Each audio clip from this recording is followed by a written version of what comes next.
Melu urunan gak Pak? Ikut ya.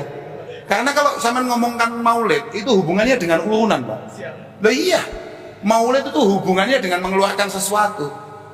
Karena dalil paten maulid itu adalah apa yang dilakukan oleh Abi Lahab ketika dia ikut bahagia akan kelahiran Rasulullah Muhammad sallallahu alaihi wasallam.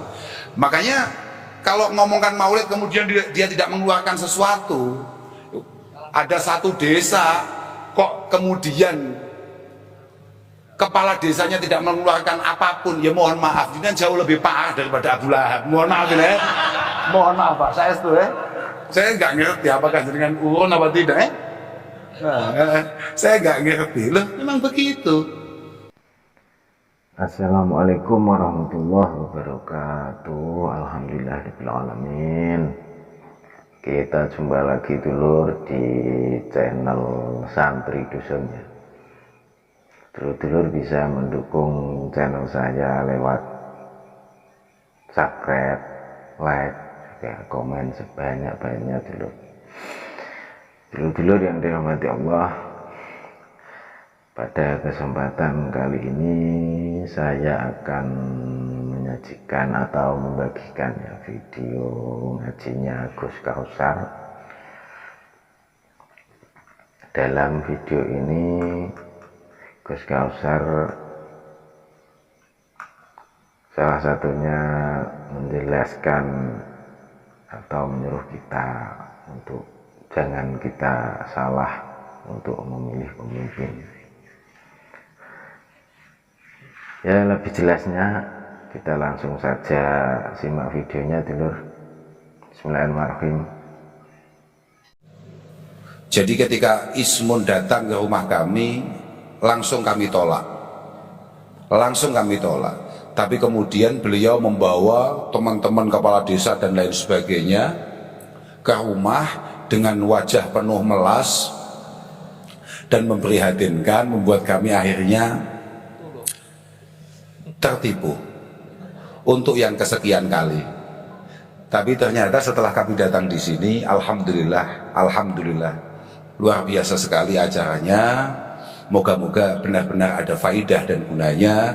Moga-moga penuh berkah, penuh manfaat. Kita mau ngaji apa ini? Tobat. Gak bakat. Kama takhadda adzamba wal aud ilaihi hirfatan fattakhidit taubata wal aud ilaiha hirfah. Ngomongkan tobat toh tadi karena pengajiannya kebetulan babnya tobat. Al-Imam Abi Hamid Muhammad Al-Ghazali mengatakan bahwa sebagaimana kita ini rutin melakukan satu kesalahan, tolong rutin juga untuk kemudian menyesali kesalahan yang kita lakukan. Artinya apa? Bahwa kalau pagi kita salah, tolong setelah melakukan kesalahan sesegera mungkin untuk kemudian kita tobati. Walaupun mungkin nanti siang kita akan melakukan kesalahan yang sama atau bahkan lebih parah. Itu tidak masalah, karena kata Rasulullah Shallallahu Alaihi Wasallam, "Ma min abdin mu'minin illa walahu dzambun ya'tajuhu alfainah ba'dal fainah au huwa muqimun alaih la yufariquhu hatta yufariqad dunya." Tidak ada dari kita semua sebagai umat Rasulullah Muhammad sallallahu alaihi wasallam yang kemudian tidak punya kebiasaan-kebiasaan buruk yang sulit untuk kemudian kita hilangkan atau kita tinggalkan, bahkan mungkin sampai kita mati. Innal mu'min man khuliqa mufattanan tawwaban nasiyan idza dzukira dzakara.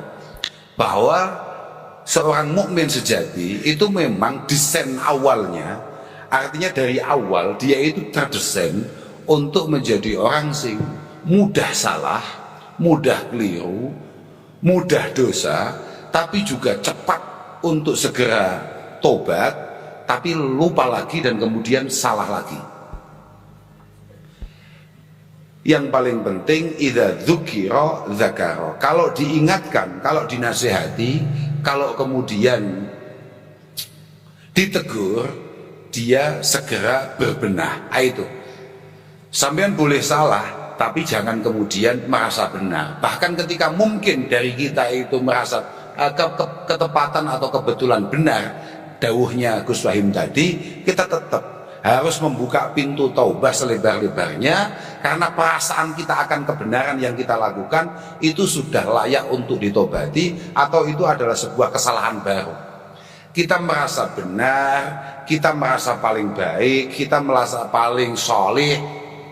Bahkan tadi Gus Wahim sempat mengatakan kita merasa paling melas saja, paling fakir saja, itu sudah layak untuk kemudian ditobati. Jadi tidak boleh, kata Gus Wahim tadi, di antara kita kemudian mengaku miskin, mengaku fakir, mengaku tidak punya apa-apa. Padahal itu sangat menyinggung saya. Apalagi kakak saya. Kakak saya ini yang paling besar ini, ya memang beliau paling besar, paling sepuh, ya besar pokoknya. Paling sering mengatakan bahwa aku gak ada apa-apa. Padahal tadi itu sempat saya foto karena namanya ganti dari Zidni menjadi Sidney. Akhirnya saya foto, saya kirimkan ke teman saya, ya saudara saya. Ternyata beliau jawabnya begini, Gus Sidni niku singkatan dari Sayyid Zidni Al-Ghaniyul Mastur. Gus Zidni orang kaya yang selalu mampu menutup kekayaannya. Nah itu. Dan itu harus taubat kalau menurut kitab tadi itu. Wajib taubat. Jadi tidak boleh untuk kemudian kita ini merasa paling baik, paling benar dan lain sebagainya. Ternyata bahkan sampai punya perasaan kalau kita adalah paling lemah, paling madlum. Wah, ini bencana alam ya. Paling madlum itu paling tersakiti. Kan kita biasa ya, kita ini punya naluri untuk punya perasaan bahwa kita adalah orang yang paling madlum. Ya kita kabeh iki Pak, biasa. Padahal saya masih ingat ketika Rasulullah mengatakan al-mu'min ilfun ma'luf wala khaira fi man la ya'laf wa la yu'laf. Seorang mukmin sejati, katakan santri lah ya, apa meneh alumni Pondok Pesantren Al-Falah Ploso, itu harus punya kemampuan untuk membangun dirinya sebagai pribadi yang menarik dan memang layak untuk kemudian diikuti, ditertarik, dicintai. Seorang mukmin harus membangun pribadinya menjadi pribadi yang menarik, kemudian punya kelayaan untuk diikuti. Ingat saya, Al-Imam Al-Mawardi, yakni Abil Hasan Al-Mawardi, itu nyarai bahwa bayanan Nabi sallallahu alaihi wasallam di hadal hadis annal insan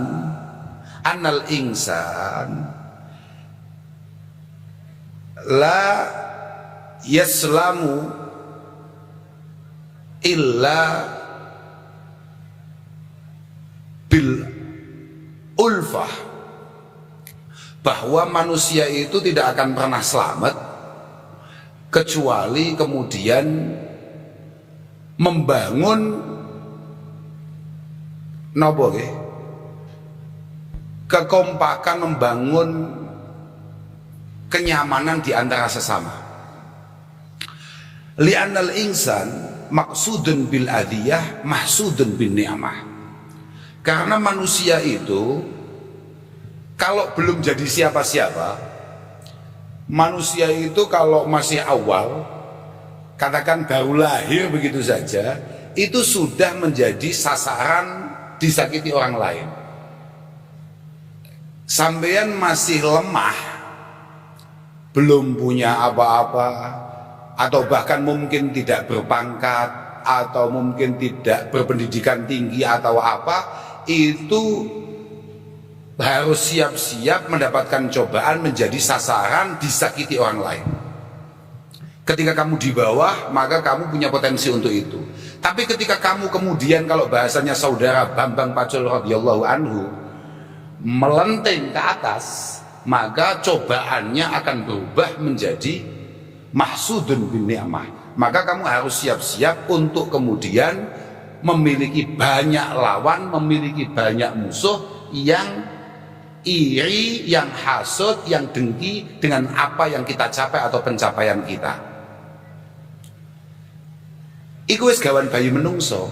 Jadi gak ono yang membenarkan satupun untuk kemudian merasa paling tersakiti, paling tertindas atau apa. Yo pancen ngono kuwi gawan bayi.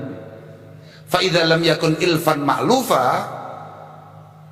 maka ketika kita tidak mampu membangun pribadi kita menjadi pribadi yang menarik, maka takhtafuhu aidi hasidihi wa tahkumu alaihi ahwa wa aji. Ketika jenengan bermasyarakat tidak mampu membangun pribadi jenengan menjadi pribadi yang menarik, maka siap-siap semakin banyak musuh, semakin banyak orang hasud, dan pada akhirnya jenengan hanya akan menjadi buli-bulian dari orang-orang yang tidak suka dari panjenengan. Falam taslam lahu ni'mah walam tasfu lahu muddah. Maka kenikmatan tidak bisa panjenengan rasakan, dan kemudian panjenengan tidak akan pernah menemukan kenyamanan. Saya masih ingat ketika bahkan Nabi Dawoni, karena ini ada acaranya, kan acaranya melibatkan apa namanya, para kepala desa. Dan kebetulan di sini ada para pejabat-pejabat tinggi Kabupaten Purbalingga. Wa fi muqaddimatihim ada kepala daerah, Bu Bupati, Bu Tiwi, siapa jenenge asline? Iya. Yang penting sampean apal lah, Mas. Sementing sampean apal semua try. Masalah tenan masalahnya. Aku mau Gus ini bisiki aku. Bu Tiwi luar biasa sambutannya. Aku gak iso mbayangne nalika Bu Tiwi gak cocok kambek garwane terus ndawi garwane. Kaya apa nasibe ya? Bahaya tenan. Sampean wajib apal. Pak Gus itu wis bisiki aku ngono. Sampean kudu ngati-ngati tenan. Jangan sampai lupa. Ketika Rasulullah mengatakan bahwa khiyaru a'immatikum alladzina tuhibbunahum wa yuhibbunakum wa yusalluna 'alaikum wa tusalluna 'alaihim, pemimpin terbaik adalah pemimpin yang dicintai oleh rakyatnya dan benar-benar mencintai rakyatnya. Dari awal dia memiliki niatan baik untuk rakyatnya, dan kemudian rakyatnya juga memiliki dukungan penuh terhadap para pemimpinnya. Itu adalah pemimpin terbaik.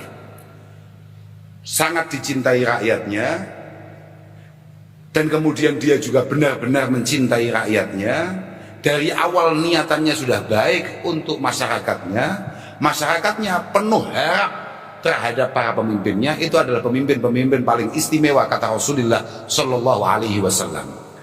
Perlu diingat para kepala desa yang jumlahnya banyak tadi itu. Berapa itu tadi jumlahnya?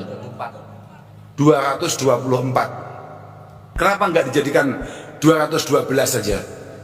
Biar kayak Wiro Sableng. Saya kan pecinta Wiro Sableng.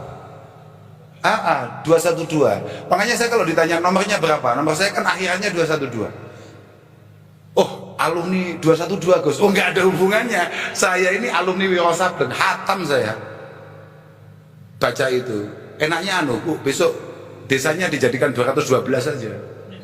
Oke, dari 224 kepala desa, jenengan harus tahu bahwa inna khiyaron nas fi nadhari syar'i alladzina ya'lafuna wa yu'lafun, bahwa orang terbaik dari kacamata syara, kacamata agama, itu adalah memang orang-orang yang mampu membangun pribadinya menjadi pribadi yang baik, pribadi yang menarik dan layak untuk diikuti.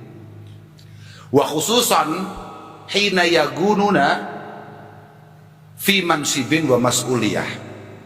Apalagi kalau, mohon maaf bapak-bapak, Apalagi kalau kebetulan orang tersebut punya tanggung jawab besar di tengah-tengah masyarakatnya. Idh qad yanzalikuna ila suwarin minal ghildati wal jafwah hina yakununa matlubin la talibin. Karena kadang-kadang, mohon maaf ini, tapi saya nggak ngerti di sini ada apa enggak kepala desa modelnya kayak gitu, yang oleh Bapak Presiden kemudian akhirnya diperpanjang masa jabatannya. Kadang-kadang ada orang itu sebelum menjabat baiknya luar biasa di tengah-tengah masyarakatnya. Ini Pak kepala desa nih, ya kan? Kadang-kadang begitu. Ketika belum menjadi pemimpin, baiknya luar biasa, sangat bersahabat, sangat merakyat. Tapi ketika dia sudah menjadi pemimpin, qad yanzalikuna ila suwarin minal ghildah wal jafwah. Kadang-kadang kemudian karakter aslinya keluar. Tahu-tahu keras, tahu-tahu galak, tahu-tahu semena-mena. Itu penyakit itu kapan bisa kita nilai bahwa kepala desa ini, ismun ini sudah mulai rusak kapan? Hina yakununa matlubin la yakununa talibin. Hina yakununa matlubin la talibin. Ketika kemudian ismun sudah menjadi orang yang paling dicari keberadaannya oleh masyarakatnya, tapi dia tidak pernah turun mencari ada apa di tengah-tengah masyarakatnya. Ayo. Jadi saya tidak tahu. Loh, biasa apa enggak? Orang belum punya apa-apa, baiknya minta ampun. Kalau ada tetangga repot, dia selalu rewang. Kalau di Jawa Timur istilahnya rewang. Kalau di sini apa ya? Sama. Bukan buahnya ngoni. Bukan buah. Rewang, sama ya? Rewang, bantu atau apa. Kalau ada orang susah, dia selalu mencoba untuk menghibur. Tapi ketika oleh Allah Subhanahu wa Ta'ala kemudian diberi rizki, agak sedikit kaya begitu saja, minimal dia beli sepeda motor tidak kredit, sifat namrodnya keluar. Ada apa enggak yang model kayak gitu itu? Nah, ada. Yang di atas ini ada apa enggak? Enggak. Loh, tapi seman kudu tetap matur suwun. Karena apapun kesepakatan beliau-beliau inilah yang kemudian mampu mengadakan Maulid Akbar pada malam hari ini. Loh, tetap kudu matur suwun awamu. Utawa sakjane yo sing mau maksud kuwi mau aslinya dia gak cocok aslinya ambek acara ngene-ngene iki. Tapi mergo liya-liyane cocok akhirnya terpaksa ikut. Nah. Melu urunan gak, Pak? Ikut ya? Karena kalau sampean ngomongkan Maulid itu hubungannya dengan urunan, Pak. Loh iya. Maulid itu hubungannya dengan mengeluarkan sesuatu. Karena dalil paten Maulid itu adalah apa yang dilakukan oleh Abi Lahab ketika dia ikut bahagia akan kelahiran Rasulullah Muhammad Sallallahu Alaihi Wasallam. Makanya kalau ngomongkan Maulid kemudian dia tidak mengeluarkan sesuatu, ada satu desa kok kemudian kepala desanya tidak mengeluarkan apapun, ya mohon maaf, ini kan jauh lebih parah daripada Abu Lahab. Mohon maaf ini, mohon maaf Pak, saya nggak ngerti apakah dengan urun apa tidak. Saya nggak ngerti loh, memang begitu. Makanya moga-moga semua pemimpin-pemimpin yang ada di Kabupaten Purbalingga ini benar-benar ditata oleh Allah Subhanahu wa Ta'ala, benar-benar masuk dalam kategori sab'atun yudhilluhumullahu ta'ala yauma la dhilla illa dhilluh. Yang pertama adalah imamun adlun. Ada 7 kelompok, 7 golongan yang pasti selamat di hadapan Allah Subhanahu wa Ta'ala. Yang pertama adalah pemimpin-pemimpin yang baik, pemimpin-pemimpin yang adil. Bukan kiai yang adil, Pak, tapi pemimpin. Makanya orang nyalon jadi pemimpin itu menurut saya adalah orang yang sangat berani sekali, kendel tenan, Pak. Karena dia akan mencoba menjadi Tuhan di wilayahnya. Sama ngerti gak dawuh Kanjeng Nabi ini? Bahasanya Kanjeng Nabi bagaimana? Orang asyaddun nasi adzaban yaumal qiyamah man asyrakahumullah fi sultanihi fajara fi hukmi. Gitu Mas, langsung Mas. Orang yang akan mendapatkan siksaan Allah Subhanahu wa Ta'ala paling berat adalah orang-orang yang kebetulan diberi sebagian kekuasaan Allah Subhanahu wa taala di bumi, kemudian kekuasaan itu tidak digunakan sebaik-baiknya, tidak dimanfaatkan sebaik-baiknya. Sudah mulai menyesal Pak belum undang saya? Makanya besok-besok lagi kalau Ismun Usul ngundang saya, tolong segera ditolak. Sebelum jenengan-jenengan semua kemudian merasa nyapo kok nyuruh uang iki. Nah iya, bener kayak makanya tadi kan Bupati dari awal menegaskan bahwa acara ini tidak digagas oleh saya tapi digagas oleh mereka. Jadi memang mukhatab saya memang kepala desa itu. Tapi saya juga akan matur bahwa memang seberat itu kesiapan kita untuk menjadi khadimul ra'iyah, katakan pengabdi rakyat, ya harus siap dengan segala konsekuensi dan tanggung jawabnya. Makanya moga-moga pemimpin-pemimpin yang ada di Kabupaten Purbalingga benar-benar selalu mendapatkan taufik hidayah inayah dari Allah Subhanahu wa taala. Wes kayak enek manes nggak ngomong nih. Aku wes kok ikut kuwi. Bupatinya ganti apa enggak? Hah? Sama nggak kasihan beban yang luar biasa yang kok tetap nyuruh nggak kasihan? Ya kalau sama nggak kasihan, monggo dipilih lagi untuk kemudian dilanjutkan Bu, ini ya nggak murah loh Bu. Ya, mau dianggap gratis kan bahaya. Artinya begini loh, urusan kepala desa ya biar menjadi urusan kepala desa. Nah kalau urusan jenengan saya ngomong ini tadi ya harus menjadi perhatian sendiri ya. Loh iya toh Pak.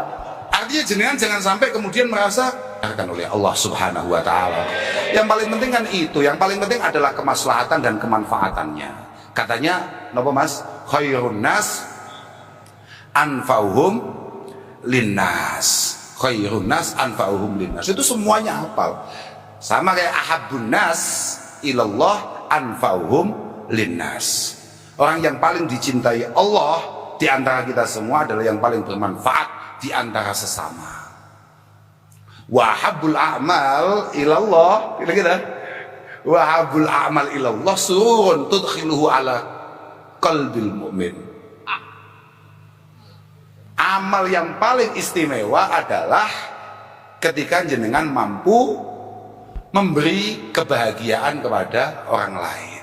Takshifu anhu dhurra au taqdi anhu daina au tatrudu anhu jua. Bagaimana kemudian keresahan, gundah gulana, kegalauan itu kemudian bisa hilang karena ada kita. Bagaimana kita kemudian membuat orang-orang yang kebetulan terlilit hutang itu bisa mendapatkan solusinya. Iya, manduk-manduk Pak kepala desa. Sampeyan itu dihisab Allah Ta'ala lamun toh ono rakyatmu sing kebentel judi slot misalnya dan tidak selesai, apa mana kebentel pinjol begitu. Makanya ismu ini nyolan nyalon aku gumen kok kendel meneng. Amal yang paling istimewa adalah ketika kemudian panjenengan apalagi sebagai para pemimpin memastikan bahwa kebahagiaan datang di wilayah panjenengan, kemudian ekonomi naik di wilayah panjenengan, terus tidak ada istilah kelaparan di wilayah panjenengan. Nah itu baru Pak, top tenan itu Pak, top tenan. Jenengan udah sampai keseringan acara-acara kayak maulid ini, acara-acara kayak pengajian ya sesekali lah. Tugas jenengan bukan itu. Lah iya, wala an amshiya fi hajatin ma'akhin ahabbu ilayya min an a'takifa fi hadzal masjid syahra. Ini kata Rasulullah sallallahu alaihi wasallam. Ketika saya keluar, ini Rasulullah sebagai pemimpin loh Pak. Ketika saya harus keluar rumah untuk kemudian mengentaskan masalah masyarakat, itu jauh lebih menyenangkan, jauh lebih membanggakan untukku daripada saya harus iktikaf di dalam masjid selama 1 bulan. Makanya sampean terlalu sregep ning masjid, tapi masyarakatmu luwe, masyarakatmu gak sejahtera, masyarakatmu gak bahagia. Wah, neraka ning ngarep moto lho Pak, hati-hati sampean ya. Oh deh, wis Kak, omongi sing ngundang. Aku mulai wedi, hawane gak selamat aku mulai. Lah piye? Insyaallah, mugi-mugi warga Purbalingga semuanya dalam lindungan Allah Subhanahu wa taala. Moga-moga menjadi masyarakat yang benar-benar diridhoi oleh Allah Subhanahu wa taala. Kalau kata Gus Makmun, kapan begitu saya melihat ada orang ngupdate statusnya Gus Makmun, dawuhnya Gus Makmun. Gus Makmun ini kakak saya. Ini kakak saya semua. Kenapa saya yang ngomong? Bukan faktor apa-apa. Saya ini dikenal orang bukan karena apa-apa, ya karena dikerjai yang sepuh-sepuh itu. Lah iya. Ini saya ini sekolah, beliau adalah guru saya. Beliau ini yang hari ini menjadi besan saya juga guru saya. Beliau ngajarin saya ngaji ya beliau.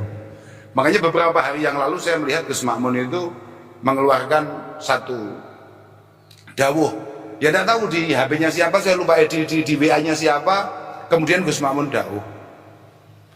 Yang paling penting kita semua ini harus ingat apa yang disampaikan oleh Rasulullah Muhammad SAW. Ini dawuhnya Gus Makmun. Saya hanya menirukan saja. Kun warian takun min abadin nas. Nggih mboten? Yen dawuhne hadis niku mboten? Laras nggih. Lho dadi status iku wis ngomong kiai ilmu blog. Tapi nek sing nggawe status iku modele bocah gak jelas model ngene-ngene iki aduh masalah. Kun warian takun min abadin nas. Kita ini harus benar-benar hati-hati. Harus benar-benar hati-hati dalam setiap langkah, khususnya hal-hal yang berkait dengan apa yang kita makan, apa yang kita simpan. Harus benar-benar hati-hati.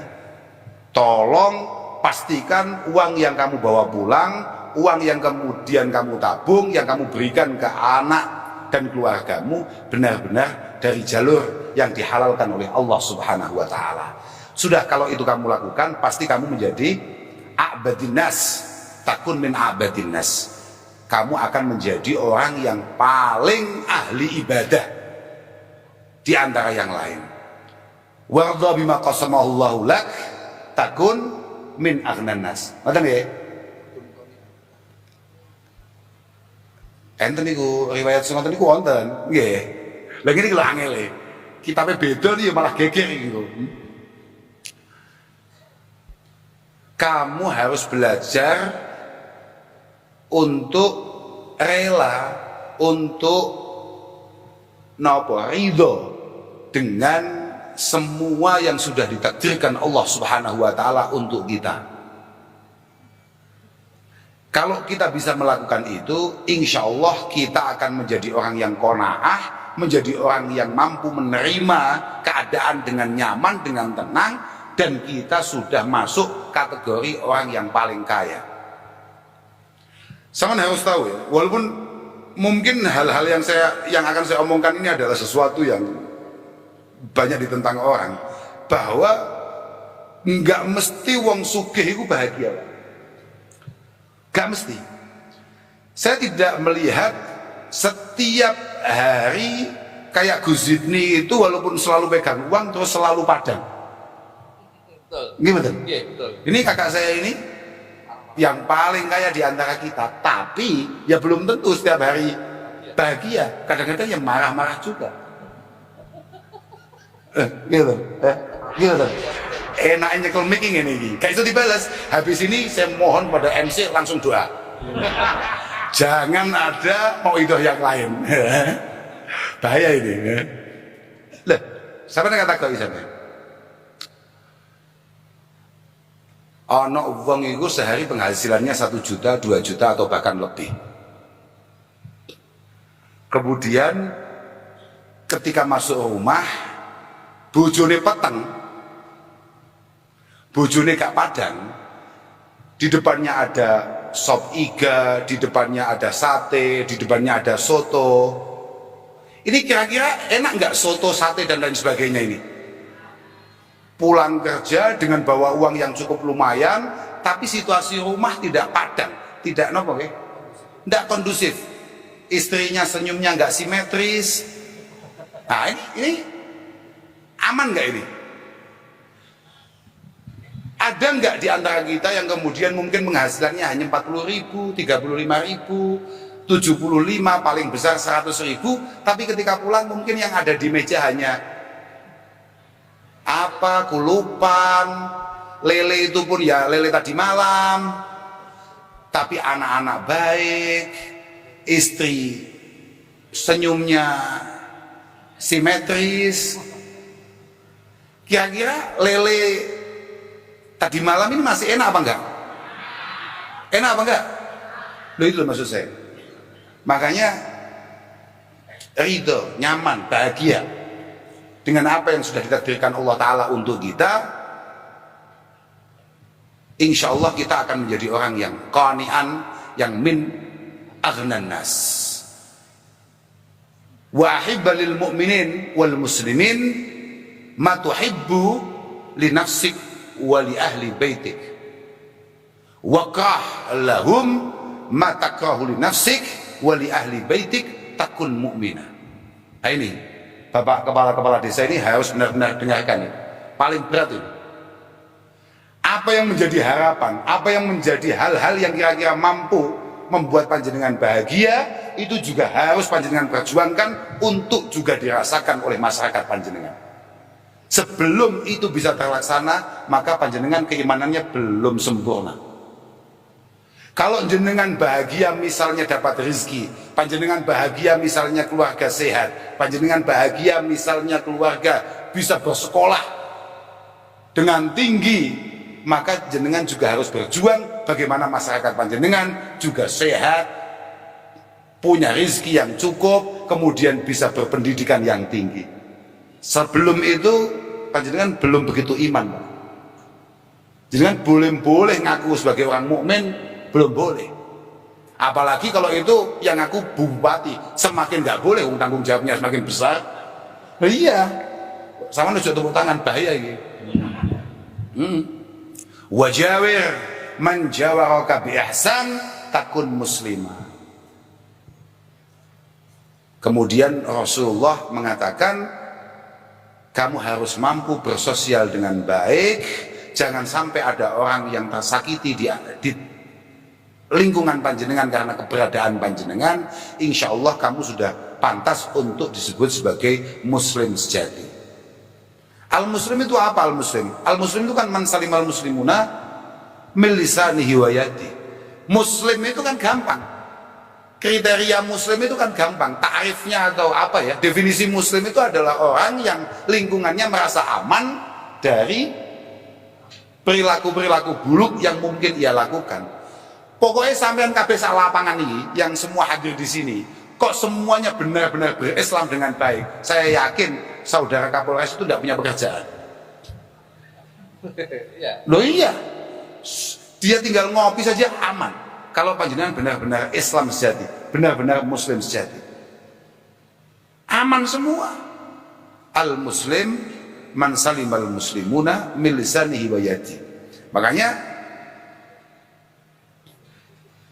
innal mu'min kama yujaru ala fi'lil fara'idi wad du'at fa innahu yujaru ala tarkil adha wad darar anil khalqi. Bahwa sebagaimana kita ini mendapatkan pahala karena hal-hal baik yang diperintahkan agama untuk kita, kita juga akan mendapatkan pahala karena kemampuan kita untuk tidak melakukan hal-hal buruk di tengah-tengah masyarakat. Mana yang paling penting nih? Yang paling penting bagaimana keberadaan kita tidak kemudian menyakiti orang lain. Apalagi kalau panjenengan kebetulan menjadi pemimpin tadi itu, Pak. Bi'sazat ilal ma'ad al-udwan alal ibad. Tidak ada napa azab itu sangun itu napa bahasa Indonesia ini? Oh, tidak ada bekal yang paling buruk panjenengan bawa mati kayak bekal menyakiti orang lain ketika hidup. Makanya sudah kita tidak perlu ngomong banyak. Moga-moga kita selalu mendapatkan pertolongan Allah Subhanahu wa taala. Moga-moga kita benar-benar dijaga setiap perilakunya. Moga-moga kita semua diselamatkan oleh Allah Subhanahu wa taala. Terakhir kula namung badhe titip matur, kalau tadi Pak Wakil Panitia tadi itu penutupnya adalah kampanye untuk hal-hal yang bersifat berkelanjutan, sama nek ora paham nek kuwi kampanye ya bodoh tenan panjenengane. Lah, nggih betul nggih. Ketika dia menutup sambutannya dengan kata-kata moga-moga kebaikan ini berkelanjutan, maknanya ini terus pancet. Ojo gak paham bodrek. Aku harap kampanye sitok. Tolong Purbalingga jadikan kota santri, kota yang ilmiah amaliyah, amaliyah ilmiah. Caranya bagaimana? Pastikan tidak ada putra-putri panjenengan di usia pendidikan untuk kemudian tidak ngaji, untuk kemudian tidak ikut meramaikan pondok-pondok pesantren yang ada di sekitar Purbalingga. Sampean boleh menyekolahkan setinggi-tingginya putra-putri panjenengan, tapi tolong pendidikan agama juga harus menjadi perhatian serius bagi panjenengan semua. Lah moga-moga pemimpin-pemimpin Purbalingga punya keseriusan dalam hal itu. Karena apapun, pendidikan tanpa akhlak itu mengerikan. Ilmu kecerdasan tanpa tuntunan-tuntunan agama, tanpa etika, itu sangat membahayakan. Indonesia sama sekali tidak kurang orang pintar, tapi Indonesia agak kurang orang yang takut dengan Tuhan. Agak kurang atau bahkan sangat kurang orang yang takut dengan Allah Subhanahu wa ta'ala. Moga-moga panjenengan paham dengan apa yang saya maksud, dan moga-moga panjenengan ditakdirkan mampu mengirimkan, mengarahkan putra-putri panjenengan untuk kemudian masuk pondok pesantren. Saya enggak harus berarti kudu mondok neng pelosok. Enggak. Mondok di mana saja, yang penting pondok itu jelas. Sanadnya jelas, gurunya jelas, monggo. Di Jawa Tengah ini juga banyak, saya yakin di sekitar Purbalingga ini juga banyak sekali pondok-pondok pesantren muktabar. Ya paling tidak kalau untuk latihan saja ya alumni-alumni yang punya pondok yang gak jelas itu loh. Biar dia sadar bahwa kewajiban utamanya ketika dia pulang dari pondok ke rumah, yang tadi dikatakan oleh Gus Wahim dari sisi lughah adalah at-taubah. Kewajibannya adalah nasrul ilmi, mengkampanyekan keilmuan yang diajarkan oleh guru-gurunya di pesantren untuk disebarkan kepada masyarakatnya yang ada di Purbalingga ini. Ngoten nggih, kula mboten perlu matur kathah malih, ngapunten ingkang agung. Saya mohon maaf pada semuanya saja. Kapan-kapan mungkin di kesempatan yang lain moga-moga kita masih bisa ketemu lagi, bisa bersilaturahim. Saya mohon maaf, ini saya serombongan kalau tidak menyenangkan atau tidak mengenakkan, tidak sesuai harapan panjenengan semua, saya mohon maaf. Sambung doa, moga-moga semuanya selalu dalam lindungan dan penjagaan Allah Subhanahu wa ta'ala. Alhamdulillahirabbil alamin. Dulur-dulur yang dirahmati Allah Subhanahu wa ta'ala, selesai sudah tadi kita menyaksikan atau mendengarkan video pengajiannya Gus Kausar ya dulur. Semoga apa yang disampaikan oleh beliau tadi kita bisa mengambil manfaatnya di kehidupan kita sehari-hari dan menjadikan hidup kita lebih baik lagi daripada sebelumnya. Dulur-dulur yang dirahmati Allah, seperti apa yang disampaikan oleh Gus Kausar tadi, beliau juga menyinggung ya, jangan kita salah ya memilih seorang pemimpin, karena memilih pemimpin itu adalah keputusan yang penting yang akan mempengaruhi kehidupan banyak orang ya dulur. Jika salah memilih pemimpin, dampaknya bisa sangat luas, baik dalam aspek sosial, ekonomi, maupun politik. Pemimpin yang dipilih akan membuat kebijakan yang berdampak langsung pada masyarakat ya dulur. Jika kebijakan yang dibuat tidak tepat, rakyatlah yang akan merasakan akibatnya, seperti ekonomi yang tidak stabil, layanan publik yang buruk, dan hukum yang tidak ditegakkan dengan adil. Pemimpin yang baik akan mengelola sumber daya dengan bijaksana untuk meningkatkan kesejahteraan masyarakat. Sebaliknya dulur, pemimpin yang tidak kompeten atau korup bisa menyebabkan kemiskinan, pengangguran, dan ketidakadilan sosial. Kepemimpinan yang buruk tidak hanya berdampak dalam jangka pendek, tetapi juga dalam jangka panjang. Misalnya, kebijakan pendidikan yang buruk akan mempengaruhi kualitas generasi mendatang. Pemimpin yang tidak kompeten atau memiliki niat buruk dalam menyebabkan konflik sosial, ketidakstabilan politik, bahkan perpecahan di dalam masyarakat. Sebaliknya, pemimpin yang bijaksana akan menjaga persatuan dan menciptakan keadilan bagi seluruh rakyat Indonesia. Jika memilih pemimpin yang tidak jujur itu, maka kemungkinan besar korupsi dan penyalahgunaan wewenang akan meningkat. Ini akan merugikan negara dan rakyat karena anggaran yang seharusnya digunakan untuk kepentingan umum justru masuk ke kantong pribadi atau kelompok tertentu. Jadi bagaimana memilih pemimpin yang baik? Mungkin ini ada usulan dari saya ya. Nomor satu, kita lihat rekam jejaknya dulu, apakah dia memiliki pengalaman dan prestasi yang baik. Perhatikan integritasnya, apakah dia jujur dan tidak terlibat dalam kasus korupsi. Tinjau visi dan misinya, apakah programnya realistis dan berpihak pada rakyat. Juga perhatikan sikapnya, apakah dia pemimpin yang bijaksana, adil, dan tidak mudah terprovokasi. Memilih pemimpin bukan hanya hak, tetapi juga tanggung jawab. Oleh karena itu, jangan mudah terpengaruh dulur oleh janji-janji manis. Biasanya kalau seseorang atau siapapun ya yang mau menjadi calon pemimpin atau mencalonkan ya, pasti dia akan berjanji, janjinya itu manis sekali, semanis gula dulu. Oleh karena itu jangan mudah terpengaruh oleh janji-janji manis itu dulu, atau pencitraan ya, yang viral itu pencitraan sesaat.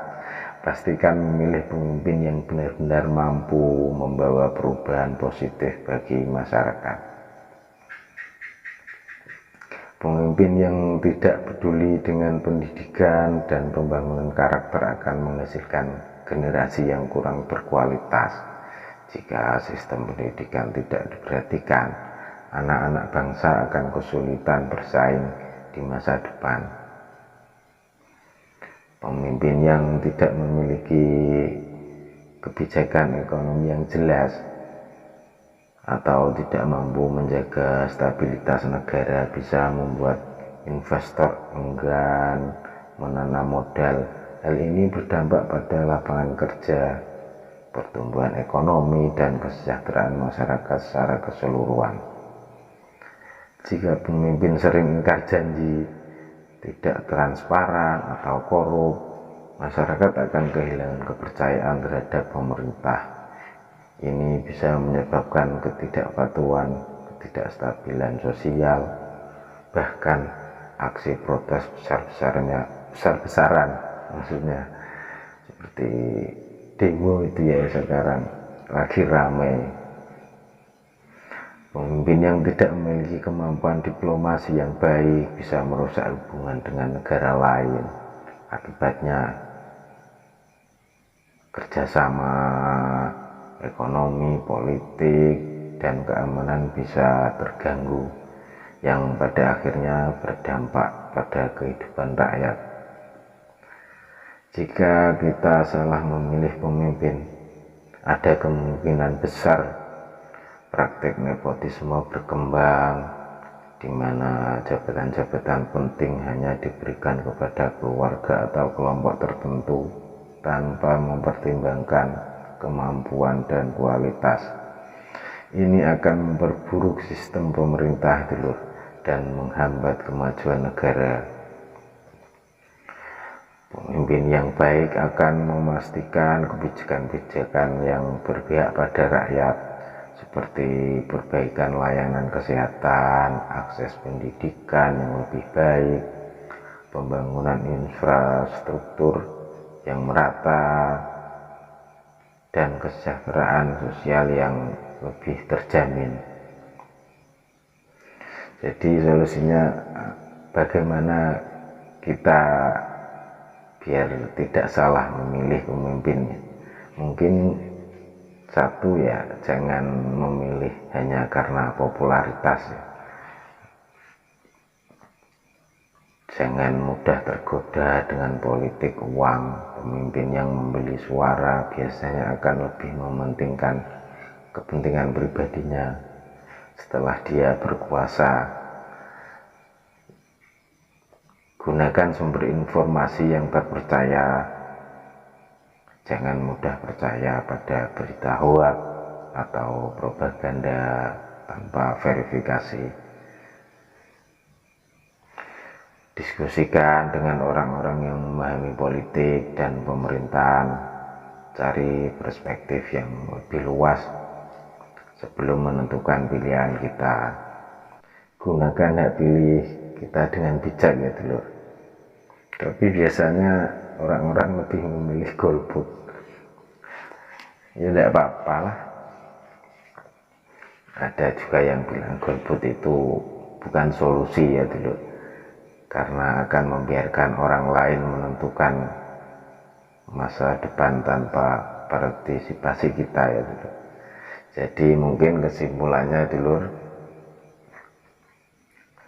memilih pemimpin yang tepat adalah langkah awal untuk menciptakan pemerintahan yang bersih, adil, dan berpihak pada rakyat. Jangan sampai kita menyesal ya, karena telah memilih tanpa pertimbangan yang matang. Ya cukup sekian dulu dulur. Kita jumpa lagi dalam waktu yang lain. Semoga kita selalu diberikan kesehatan oleh Allah Subhanahu wa taala, diberikan umur yang panjang. Amin amin ya rabbal alamin. Ihdinas siratal mustaqim. Wassalamualaikum warahmatullahi wabarakatuh.